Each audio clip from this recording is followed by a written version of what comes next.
সাইয়েদনা সুলাইমান বললেন, আল্লাহ, গোটা বিশ্বের সব প্রাণীকুল, পশুকুল, জিনকুল সবাইকে আমি একবেলা লাঞ্চ খাওয়াবো। আল্লাহ বললেন, নো সুলাইমান, এটা তোমার কাজ না, এটা আমার কাজ, তুমি পারবা না।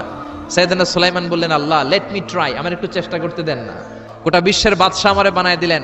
সুলাইমান আলাইহিস সালামের জোরাজুরির কারণে আল্লাহ বললেন, ওকে, ট্রাই করে দেখো পারো কিনা। সাইয়েদনা সুলাইমান আলাইহিস সালামের অনুসারী ছিল জিনেরা। জিনের বাদশারে বল, যাও সাগরের পাড়ে 40 কিলোমিটার জায়গার মধ্যে খাবারের আয়োজন করো। জিনের বাদশা বিশাল বিশাল ডেক পাতিল নিয়ে রান্না বান্নার কাজ শুরু করলো। তো 40 কিলোমিটার জায়গার মধ্যে খাবারের আয়োজন করা হলো। সুলাইমান আলাইহিস সালাম বললেন, রান্না করতে থাকো। করতে করতে বিশাল রান্নার স্তূপ, বিরিয়ানির স্তূপ, খিচুড়ির স্তূপ, কোরমার স্তূপ, সব কিছুর স্তূপ করা হলো 40 কিলোমিটার এরিয়া নিয়ে। সব যখন রান্না শেষ, চলে এলো সেই মহেন্দ্রক্ষণ। সুলাইমান আলাইহিস সালাম উদ্বোধনী ভাষণ দিবেন। উনি উদ্বোধনী বাক্যে বললেন, আমি বেশি কিছু বলতে চাই না, লাইনে লাইনে আসো, তোমাদেরকে খাবার দেয়া হবে সকাল থেকে সন্ধ্যা পর্যন্ত। ইন দ্য মিন টাইম সাগরের ভেতর থেকে এক বিশাল আকৃতির তিমি মাছ করে ডেকে বলল, সুলাইমান, আমার পেটে প্রচন্ড ক্ষুধা। উনি ঘোষণা দিলেন, যাও এটারে খাবার দাও। জিনের বাদশা যে রোস্ট ঢুকায় দিস।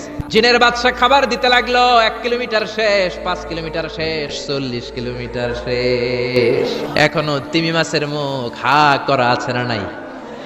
সাইয়েদনা সুলাইমান সিজদায় পড়ে গেলেন, আল্লাহর ডেকে বললেন, মাবুদ রে, গোটা বিশ্বের সবাইকে খাওয়ানোর ক্ষমতা আমার নাই, রিজিকের মালিক একজন, তিনি কে? তিমি মাছ ডেকে বলে, ও সুলাইমান, প্রতিদিন রব্বুল আলামিন 3 লোকমা খাবার আমারে খাওয়ায়। তুমি যে 40 কিলোমিটারের সব খাবারগুলো আমার পেটের ভেতরে ঢুকিয়ে দিয়েছো সুলাইমান, আল্লাহর 3 লোকমা খাবারের 1 লোকমার সমানও হয় নাই।